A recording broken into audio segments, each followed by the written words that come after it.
Welcome to జ్ఞానధార. ఈరోజు మనము last year అంటే 2025 ఏపీఎస్ఎస్సి బోర్డ్ నిర్వహించినటువంటి ఫిజికల్ సైన్స్ క్వశ్చన్ పేపర్ని ఒకసారి మనము అబ్జర్వ్ చేద్దాం. దీనిలో మనకు ఫస్ట్ 1 మార్క్ క్వశ్చన్స్ 8 ఉంటాయి. 8 into 1 8 మార్క్స్. తర్వాత సెక్షన్ 2లో మనకు 3 క్వశ్చన్స్ ఉంటాయి. ఇవి each question carries 2 marks. 3 into 2 6 marks. Section 3లో మనకు ఇవి కూడా 3 క్వశ్చన్స్ ఉంటాయి. ఒక క్వశ్చన్కి 4 మార్క్స్. So 3 into 4 12 marks. తర్వాత మనకు సెక్షన్ 4లో 8 మార్క్స్ క్వశ్చన్స్ ఉంటాయి. ఇవి కూడా 3 ఉంటాయన్నమాట. 3 క్వశ్చన్స్. వీటిలో మనకు ఇంటర్నల్ ఛాయిస్ అనేది ఉంటుంది. ఈ విధంగా క్వశ్చన్ పేపర్ ప్యాటర్న్ అనేది ఉంటుంది. సెక్షన్ 1లో మనము 1 మార్క్ క్వశ్చన్స్ని అబ్జర్వ్ చేస్తే ఫస్ట్ క్వశ్చన్ వచ్చేసి predict and write why preparation of lime water is considered as an exothermic reaction. అంటే లైమ్ వాటర్ ప్రిపరేషన్ అనేది ఎక్సోథర్మిక్ రియాక్షన్ అనేది ఎందుకు అవుతుంది? దీనికి ఆన్సర్ వచ్చేసి హీట్ ఈజ్ రిలీజ్డ్ అని రాయాలి మనము. Heat is released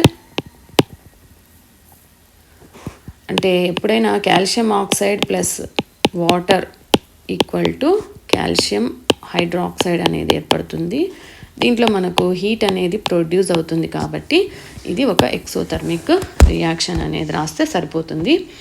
next, acidic nature of A substance is due to the formation of dash ions in solution. అంటే మనకు ఎప్పుడు కూడా ఎసిడిక్ నేచర్ ఉండేది H+ అయాన్స్ని ఇస్తుంది. బేసిక్ అయితే మనకు OH- అయాన్స్ని ఇస్తుంది. ఎసిడిక్ నేచర్ కాబట్టి సబ్స్టెన్స్ అనేది H+ అయాన్స్ని ఇస్తుంది. థర్డ్ క్వశ్చన్స్ని అబ్జర్వ్ చేస్తే మనకి ఇక్కడ pH వాల్యూస్ అనేది ఇచ్చినారు. Lemon juice 2.2, blood 7.4, milk of magnesia 10. In the above table which is strong acid. Strong acid ఎప్పుడు కూడా pH స్కేల్ 1 to 14 ఉంటుంది కదా. ఫస్ట్లో ఉండేటివన్నీ కూడా స్ట్రాంగ్ యాసిడ్స్ అన్నమాట. సో మనకు లెమన్ జ్యూస్ వచ్చేసి 7 బిలో ఉండేవన్నీ కూడా స్ట్రాంగ్ యాసిడ్స్ కాబట్టి మనకి ఇక్కడ 2.2 అనేది 7 బిలో ఉంది కాబట్టి మనకు ఏం రాయది లెమన్ జ్యూస్ అని రాయాల్సి ఉంటుంది ఇక్కడ. Lemon juice.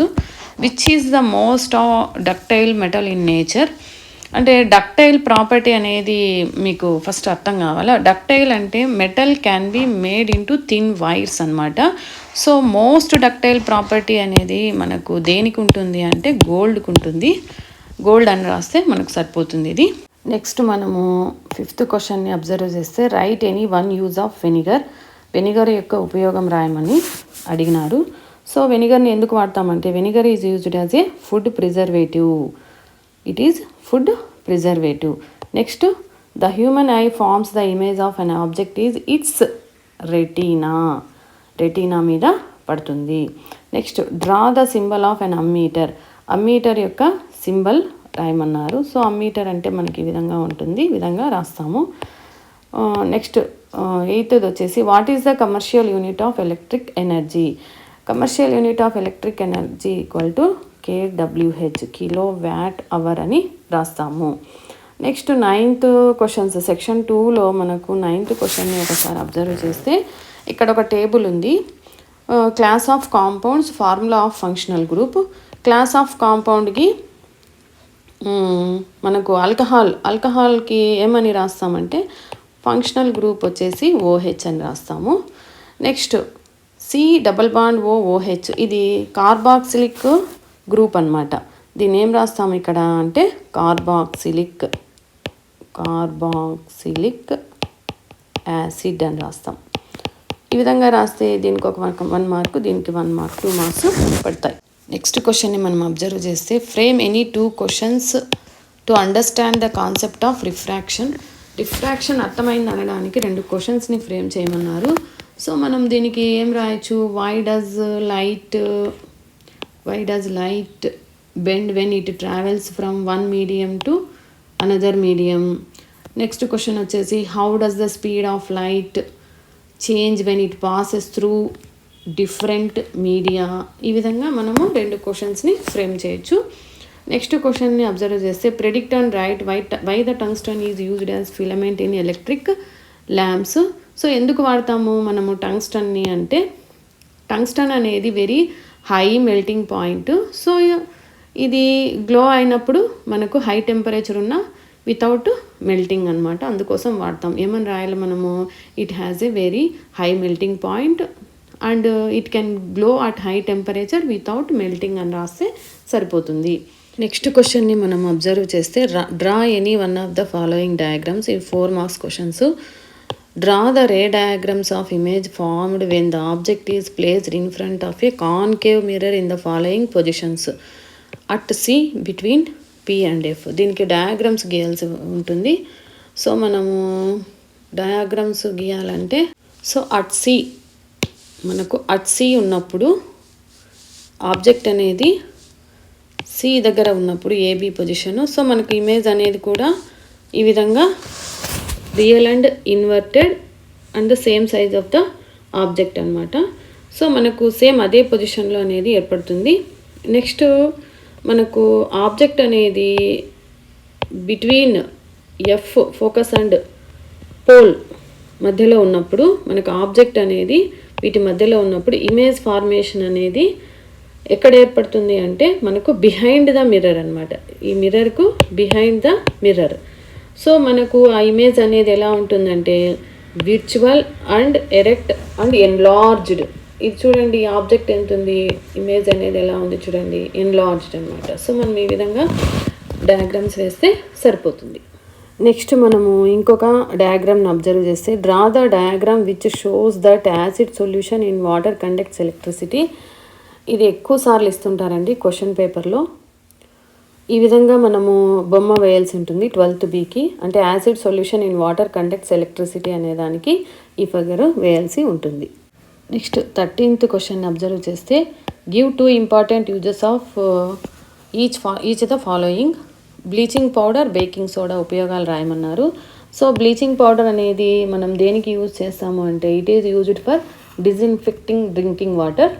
అండ్ నెక్స్ట్ ఇంకొకటి వచ్చేసి it is used as a bleaching agent in textile and paper industries అని రాస్తే సరిపోతుంది. నెక్స్ట్ బేకింగ్ సోడాకు వచ్చేసి it is used in baking cakes and bread. So next point వచ్చేసి it is used as an antacid to relieve acidity అని రాస్తే వీటికి సరిపోతుంది. మనము 14th క్వశ్చన్ని అబ్జర్వ్ చేస్తే ఇక్కడ మెటీరియల్, మీడియం, రిఫ్రాక్టివ్ ఇండెక్స్ అనేది ఉంది. Air, rock salt, water, diamond, benzene యొక్క రిఫ్రాక్టివ్ ఇండెక్సెస్ని ఇచ్చినారు. వీటిలో మనకు వీటి మీద క్వశ్చన్స్ అనేది అడిగినారు. Which medium has the highest optical density. Optical density అనేది హైయెస్ట్గా ఉండేటువంటి మీడియం ఏది అని అడిగినారు. సో ఇక్కడ మనం ఒకటి గుర్తుపెట్టుకోవాల్సిన విషయం ఏమంటే ఆప్టికల్ డెన్సిటీ రిఫ్రాక్టివ్ ఇండెక్స్ ఏదైతే ఎక్కువగా ఉంటుందో అది దానికి ఆప్టికల్ డెన్సిటీ కూడా ఎక్కువగా ఉంటుంది. సో మనకు రిఫ్రాక్టివ్ ఇండెక్స్ 1.003, 1.54, 1.33, 2.42, 1.50. సో దీంట్లో మనకి ఏది ఎక్కువగా ఉంది 2.42. సో 2.42 అనేది డైమండ్కి ఎక్కువగా ఉంది కాబట్టి మనకు హైయెస్ట్ ఆప్టికల్ డెన్సిటీ డైమండ్ అవుతుందన్నమాట.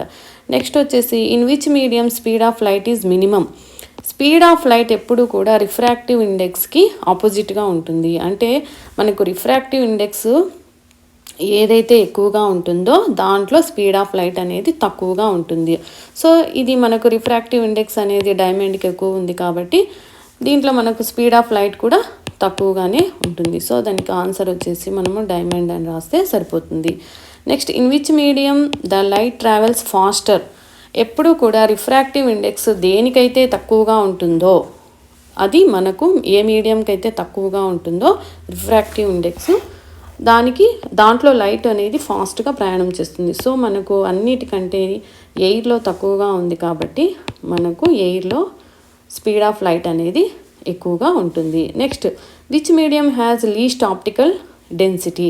సో డెన్సిటీ కూడా మనకు తక్కువగా ఉండేది ఏది అంటే రిఫ్రాక్టివ్ ఇండెక్స్ ఏదైతే తక్కువగా ఉంటుందో ఆ మీడియంలో మనకు ఆప్టికల్ డెన్సిటీ అనేది తక్కువగా ఉంటుంది. దీనికి కూడా మనము ఎయిర్ అనేది రాస్తాం. నెక్స్ట్ మనకు లాంగ్ ఆన్సర్స్ అండి. సెక్షన్ 4లో 8 మార్క్స్ క్వశ్చన్స్ వస్తాయి. దీంట్లో 15th క్వశ్చన్స్ వచ్చేసి explain what is myopia and how can you rectify it. ఇది మనకు డైరెక్ట్గా టెక్స్ట్ బుక్లోనే ఉందండి. తర్వాత నెక్స్ట్ దీంట్లో ఇంటర్నల్ ఛాయిస్ వచ్చేసి electric current, potential difference, electric resistance, electric power. ఇది కూడా మనకు టెక్స్ట్ బుక్లో డైరెక్ట్గా మనకు వాటి ఆన్సర్స్ అనేవి ఉన్నాయి. తర్వాత క్వశ్చన్ అయినటువంటి 16th క్వశ్చన్ని ఒకసారి అబ్జర్వ్ చేస్తే మనము ఇక్కడ right the balanced chemical equations for the following reactions. ఇక్కడ మనకు వర్డ్ ఫామ్లో ఇచ్చినారనమాట ఇవన్నీ కూడా. వీటికి బ్యాలెన్స్డ్ కెమికల్ ఈక్వేషన్స్ రాయాలి. సో మనకు ఫస్ట్ ఇది కాల్షియం హైడ్రాక్సైడ్. కాల్షియం హైడ్రాక్సైడ్ అంటే మనము CaOH taken twice plus carbon dioxide CO2 gives calcium carbonate. Calcium carbonate అంటే CaCO3 ప్లస్ వాటర్ కాబట్టి H2O. సో ఇది బ్యాలెన్స్ చేయాలి. సో అన్నీ కూడా మనకు బ్యాలెన్స్డ్గానే ఉన్నాయి. సో ఇది డైరెక్ట్గా మనకు బ్యాలెన్స్డ్ ఈక్వేషనే వచ్చేసింది. నెక్స్ట్ వచ్చేసి zinc plus silver nitrate. Zinc వచ్చేసి Zn plus silver nitrate AgNO3 gives zinc nitrate అంటే ZnNO3 taken twice plus silver Ag. దీనికి బ్యాలెన్స్ చేయాలి కాబట్టి మనము ఇక్కడ NO3 2 ఉంది కాబట్టి మనము ఇక్కడ 2 పెట్టుకోవాల్సి ఉంటుంది. తర్వాత మనకు సిల్వర్ 2 ఉన్నాయి కాబట్టి 2 ఆటమ్స్ ఈ విధంగా 2 పెట్టుకోవాల్సి ఉంటుంది. ఇది బ్యాలెన్స్ అయిపోయింది. నెక్స్ట్ వచ్చేసి మనకు aluminium plus copper chloride. So aluminium name రాస్తాము Al plus copper chloride CuCl2 gives aluminium chloride.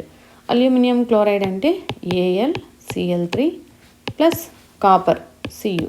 దీనికి బ్యాలెన్స్ చేయాల్సి ఉంటుంది. సో ఇక్కడ క్లోరిన్ 2, ఇక్కడ 3, ఇక్కడ 2, ఇక్కడ 3 ఉన్నాయి కాబట్టి సో మనం ఆపోజిట్గా మనము 3, 2 అనేది రాస్తాము. బ్యాలెన్స్ అయిపోతాయి.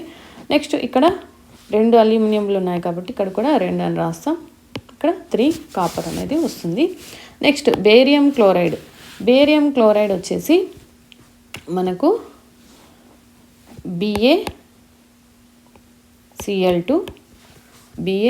BaCl2 plus K2SO4. Potassium sulphate అంటే ఏమి potassium sulphate K2SO4 gives barium sulphate BaSO4 plus potassium chloride KCl.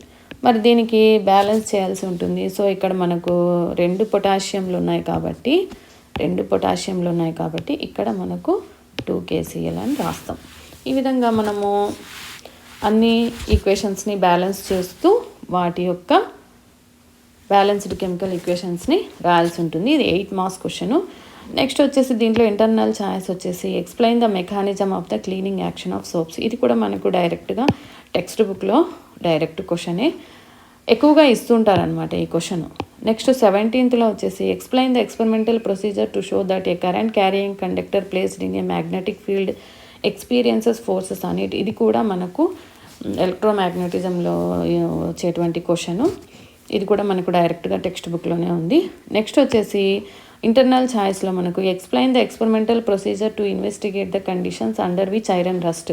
ఇది మెటల్స్ నాన్ మెటల్స్లో వస్తుంది మనకు. ఇది కూడా మనకు చాలా ఇంపార్టెంట్ క్వశ్చన్. ఇది కూడా డైరెక్ట్గా మనకు టెక్స్ట్ బుక్లో ఉంది.